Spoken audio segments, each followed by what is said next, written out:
Hello दोस्तों, आज हम लोग देखेंगे सैल वंश। ये छत्तीसगढ़ के प्राचीन इतिहास का टॉपिक है। सैल वंश देखेंगे, मैकल के सोमवंश देखेंगे, है ना। और इसके बाद आगे एक दो वंश और बाण वंश हो गया, है ना। मतलब आज हमारा जो प्राचीन इतिहास है छत्तीसगढ़ का वो कंप्लीट हो जाएगा आज के वीडियो में। फिर अगले वीडियो से आपको कलचुरी काल से शुरुआत करेंगे, मध्यकालीन इतिहास से। आइए शुरुआत करते हैं। तो शुरुआत में सबसे पहले लिखा हुआ है सैल वंश। तो सैल वंश, ये इससे एक सवाल पूछा था किसी एग्जाम में, उसके बाद इस वंश के बारे में जानकारी प्राप्त हुई किताबों से। तो देखिए सैल वंश के बारे में देखते हैं। तो सैल वंश का सबसे पहले याद रखिएगा कि सैल वंश कौन सा वंश था। ये सूर्यवंशी भी बोला जाता था। इनको क्या बोला जाता था? इनको सूर्यवंशी भी बोला जाता था, याद रखिएगा। सैल वंश को ही सूर्यवंशी बोला जाता था। उसके बाद आता है शासन काल। तो इनका शासन काल कब से कब तक था? तो याद रखिएगा 7वीं से 8वीं शताब्दी के बीच में था। कब से कब तक था? 7वीं से 8वीं शताब्दी के बीच इनका शासन काल था। उसके बाद शासन क्षेत्र की अगर बात करते हैं तो ये दुर्ग क्षेत्र में शासन किए। कौन से क्षेत्र में? दुर्ग क्षेत्र में शासन किए हैं। इसके बाद आता है इनका ताम्रपत्र या स्रोत, जिनसे इस वंश के बारे में जानकारी मिली है, तो वो है रघोली ताम्रपत्र। रघोली ताम्रपत्र, ये याद रखिएगा कि रघोली ताम्रपत्र से हमको सैल वंश के बारे में जानकारी प्राप्त होती है। इसके बाद समकालीन। तो इनके समकालीन कौन से वंश थे? तो याद रखिएगा सरभपुरी वंश इनके समकालीन वंश थे। ये याद रखने वाला चीज है, ठीक है। फिर से देखते हैं एक बार इनकी कब, इनका शासनकाल कब से कब तक है? 7वीं से 8वीं शताब्दी। शासन क्षेत्र दुर्ग। ताम्रपत्र या स्रोत रघोली ताम्रपत्र, याद रखिएगा। उसके बाद फिर है समकालीन। तो समकालीन में याद रखिएगा सरभपुरी वंश, ये हो गया। इसके बाद देखिए इस वंश के निम्नलिखित शासकों का नाम हमको प्राप्त होता है, जिसमें सबसे पहला नाम मिलता है श्रीवर्धन का। तो श्रीवर्धन को बहुत अच्छे से याद रखिएगा। श्रीवर्धन एक तो संस्थापक था, जो है इस वंश का क्या था? संस्थापक था। और दूसरा, इसने सूर्य मंदिर का निर्माण किया था। याद रखिएगा सूर्य मंदिर का निर्माण किसने किया? इस वंश में पूछे या इस वंश का संस्थापक पूछे, दोनों में श्रीवर्धन होगा। श्रीवर्धन के बाद आता है पृथ्वीवर्धन, जो इसका बेटा था। और पृथ्वीवर्धन के बाद आता है जयवर्धन, है ना।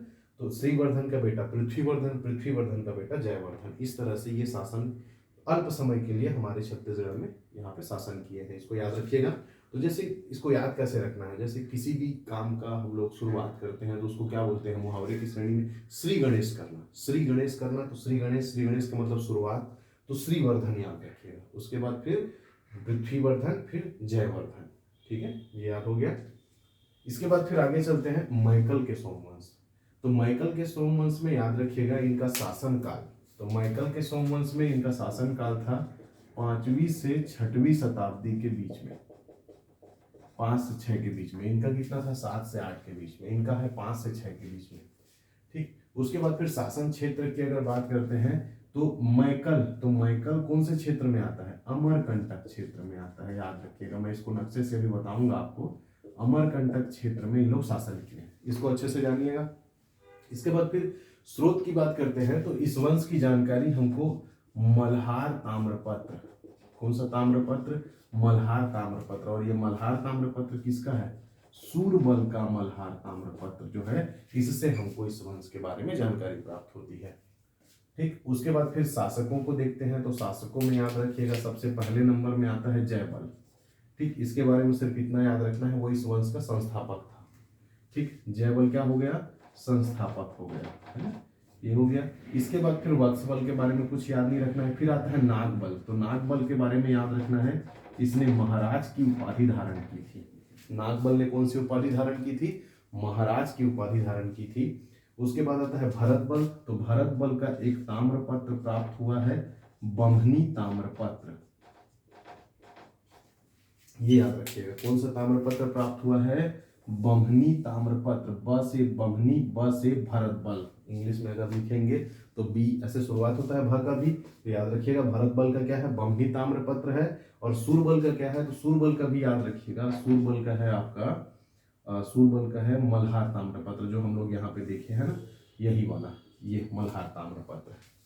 तो इसको याद रखिएगा, मैकल के सोमवंश। तो अगर इसको मैप से मैं बनाता हूँ तो सबसे पहले शैल वंश, तो शैल वंश के लोग कहाँ पे शासन किए हैं, दुर्ग में शासन किए हैं। तो इनका शासन जो क्षेत्र था ना वो बिल्कुल यहाँ पर था, ये दुर्ग क्षेत्र में था, है ना ये। और अगर हम मैकल के सोमवंश की बात करते हैं तो मैकल के सोमवंश लोग कहाँ पे शासन किए हैं, ये इन क्षेत्रों में शासन किए हैं, इसको याद रखिएगा, है ना, इधर वाले, और ये जो है इधर वाले, इतना याद रखिएगा। ये हो गया हमारा शैल वंश और मैकल का सोमवंश। ठीक, शैल वंश शासनकाल 7 से 8वीं शताब्दी, है ना, दुर्ग क्षेत्र में शासन किए।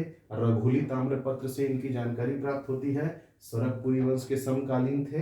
राजा का नाम श्रीवर्धन, श्रीवर्धन के बाद पृथ्वीवर्धन, पृथ्वीवर्धन के बाद जयवर्धन। श्रीवर्धन इस वंश का संस्थापक था जिसने सूर्य मंदिर बनवाया। मैकल के सोमवंश 5वीं से 6वीं शताब्दी, उसके बाद शासन क्षेत्र अमरकंटक, स्रोत मल्हार ताम्रपत्र किसका है, सूरबल का है। और शासक, तो शासक याद रखिएगा जयबल, वत्सबल, नागबल, भरतबल, सूरबल। फिर से जयबल, वत्सबल, नागबल, भरतबल, सूरबल। तो जयबल संस्थापक था इस वंश का, नागबल ने महाराज की उपाधि धारण की, और भरत बल का बमनी ताम्रपत्र है, और सुरबल का ही मल्हार ताम्रपत्र है। इतना को आप याद रखिएगा। ये हो गया मैकल का सोमवंश। आगे देखते हैं हम,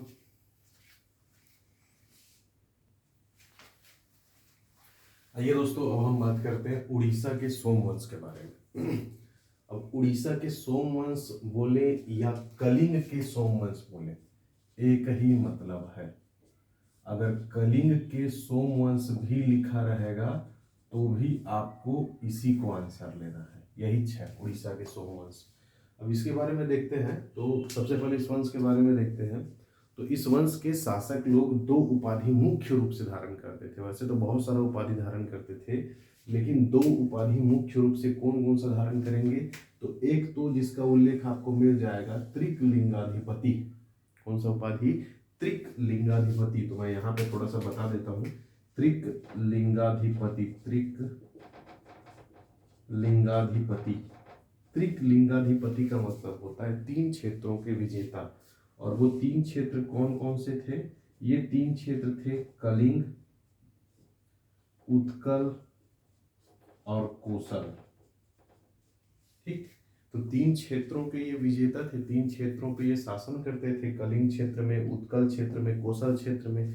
कलिंग और उत्कल क्षेत्र दोनों उड़ीसा से संबंधित है, और कोसल क्षेत्र हमारे यहाँ से संबंधित है। इसी कारण इन लोग कौन सा उपाधि धारण करते थे, त्रिकलिंगाधिपति की उपाधि धारण करते थे। अक्सर पूछा जाता है एग्जाम में कि कौन सा शासकों के द्वारा त्रिकलिंगाधिपति की उपाधि धारण करते हैं, तो याद रखिएगा उड़ीसा के सोमवंशी शासकों के द्वारा।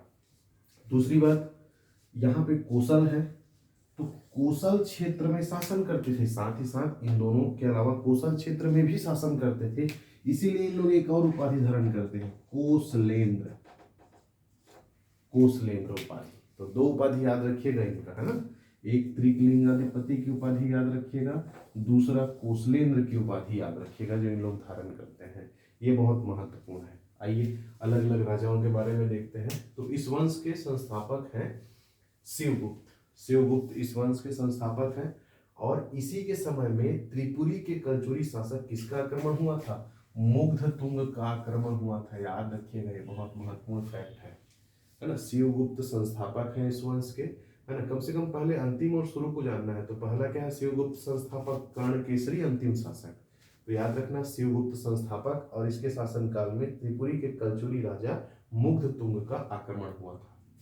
इसके बाद आगे चलते हैं, जन्मजय। तो होता क्या है, इस वंश के जितने भी राजा है ना, इन लोग एक विशेष तरह की उपाधि धारण करते हैं। जैसे अगर पिता महाभवगुप्त है तो पुत्र महाशिवगुप्त हो जाएगा। अगर पुत्र महाशिवगुप्त है, अगर मतलब पिता अगर महाशिवगुप्त है तो उसका बेटा महाभवगुप्त हो जाएगा, है ना। जैसे मैं अगर महाभवगुप्त की उपाधि धारण करता हूँ तो मेरा बेटा महाशिवगुप्त की उपाधि धारण करेगा, है ना। अगर मैं महाशिवगुप्त की उपाधि धारण करता हूं तो मेरा बेटा महाभवगुप्त की उपाधि धारण करेगा। तो ये 2 उपाधियों को भी आप अच्छे से याद रखिएगा। और ध्यान देने वाली बात यह है कि इस वंश के सभी शासकों में ये उपाधि नहीं मिलता है, कुछ कुछ शासक लोग ही इस उपाधि को क्रमवार चलाते हैं, है ना। क्योंकि अगर कोई सगा बेटा रहेगा किसी का तो ही वो उस उपाधि को धारण करेगा, अन्यथा वो नहीं करेगा। तो देखिए यहाँ पर क्या है, जन्मजय। तो जन्मजय इसका ओरिजिनल नाम है, लेकिन इसने उपाधि कौन सा धारण किया है, महाभवगुप्त प्रथम।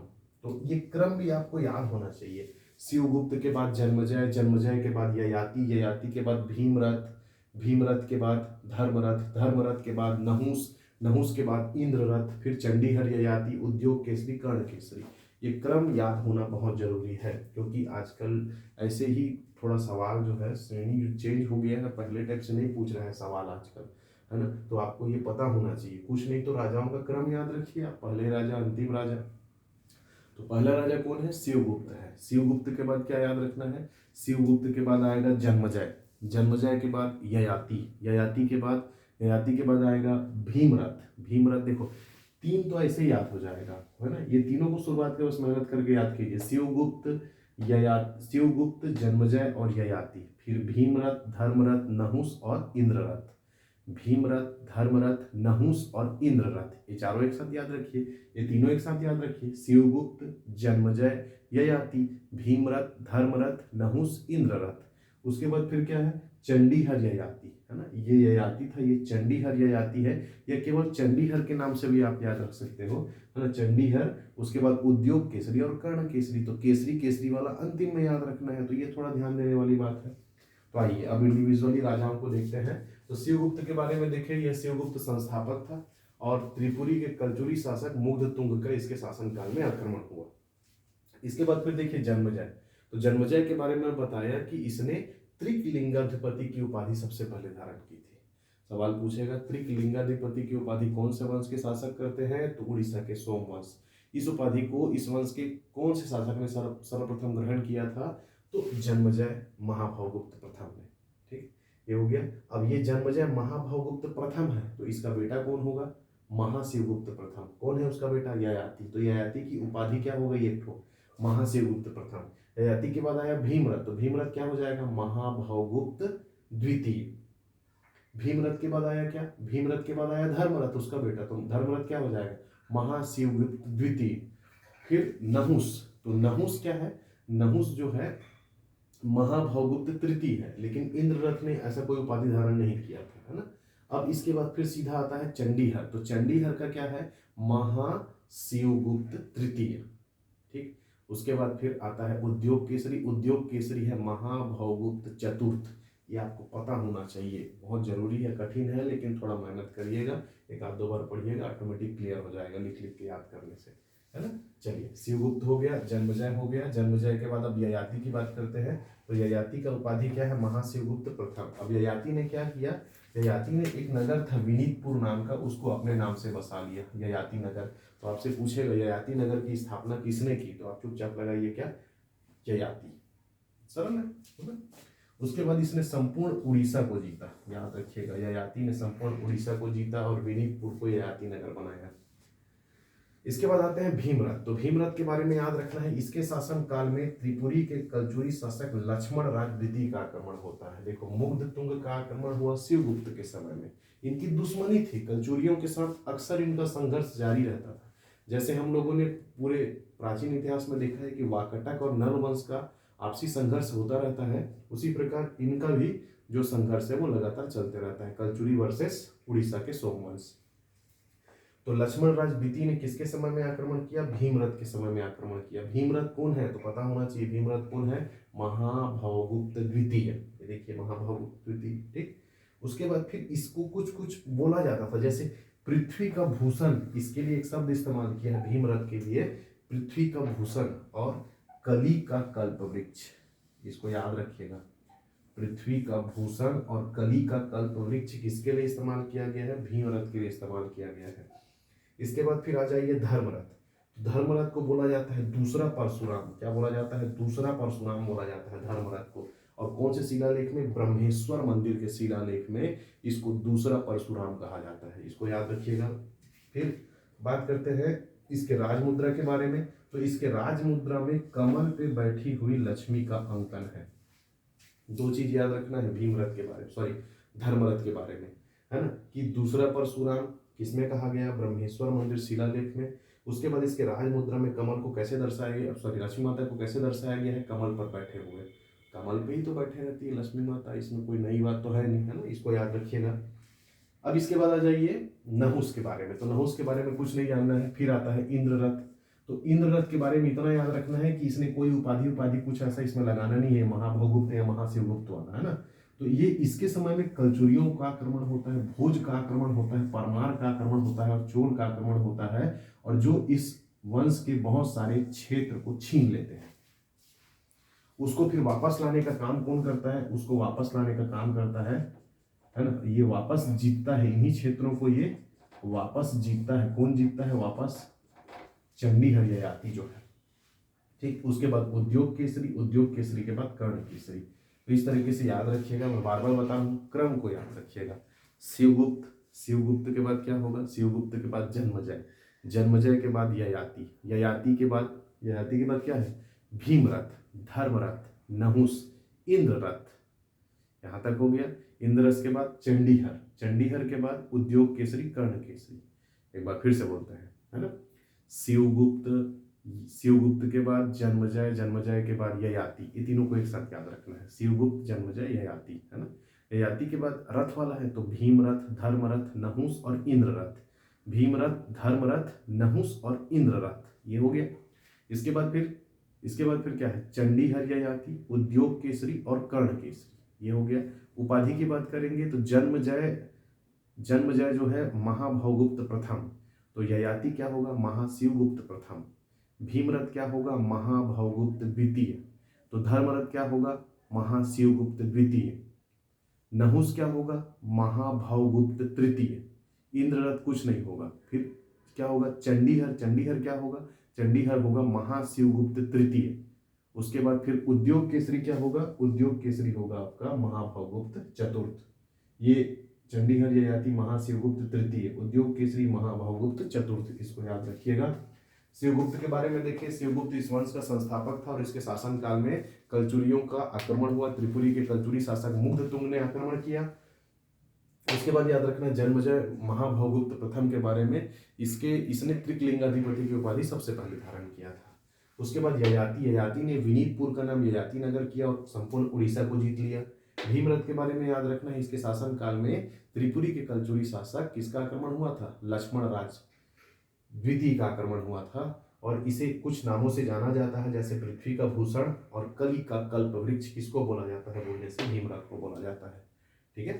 फिर धर्मरथ के बारे में याद रखना, धर्मरथ को दूसरा परशुराम कहा जाता है। ब्रह्मेश्वर, जो ब्रह्मेश्वर मंदिर शिलालेख में इसको दूसरा परशुराम कहा गया है।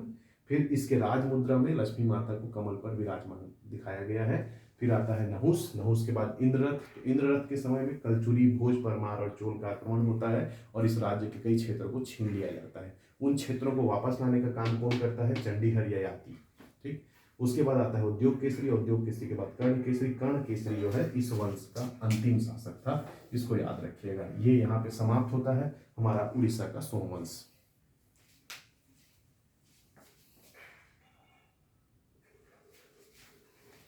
आइए दोस्तों, अब हम देखते हैं हमारे प्राचीन इतिहास के सबसे अंतिम वंश बाण वंश के बारे में, है ना। ये बाण वंश जो है इसके संस्थापक थे महामंडलेश्वर मल्लदेव, इसको याद रखिएगा। इसके संस्थापक कौन थे?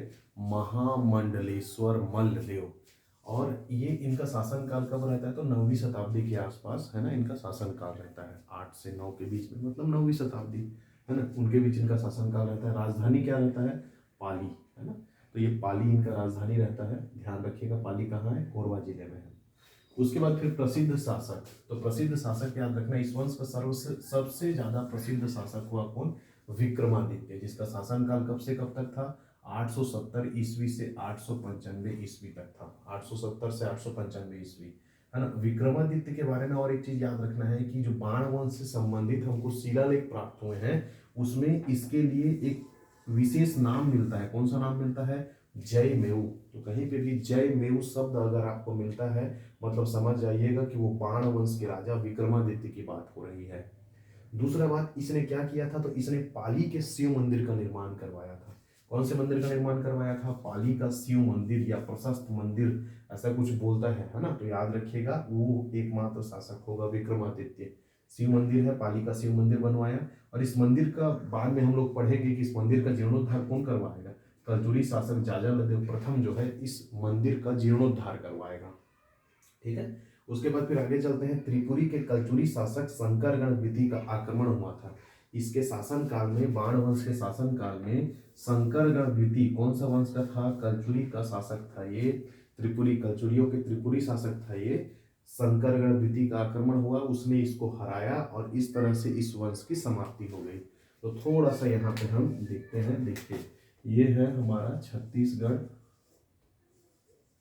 मैं ऊपर साइड को बस बना रहा हूँ, और यहाँ पे शासन चलता था त्रिपुरियों का, जो मैं आपको डॉट करके यहाँ पे बनाया हूँ। यहाँ पर थे त्रिपुरी, और त्रिपुरी में शासन करते थे किन लोग? कलचुरी लोग, है ना। और इसी कलचुरी वंश का राजा, क्या नाम उसका, है ना, ये शंकरगढ़ द्वितीय जो है वो अटैक किया था यहाँ पर। ये हमारा था पाली क्षेत्र, है ना। यहाँ पर बैठा हुआ था कौन? बाणवंशी राजा विक्रमादित्य। ये इस पर अटैक करता है, इसको हराता है ना। और इसके बाद की कहानी या इससे रिलेटेड कहानी हम कलचुरी वंश में पढ़ेंगे, तो ये इसको याद रखिएगा।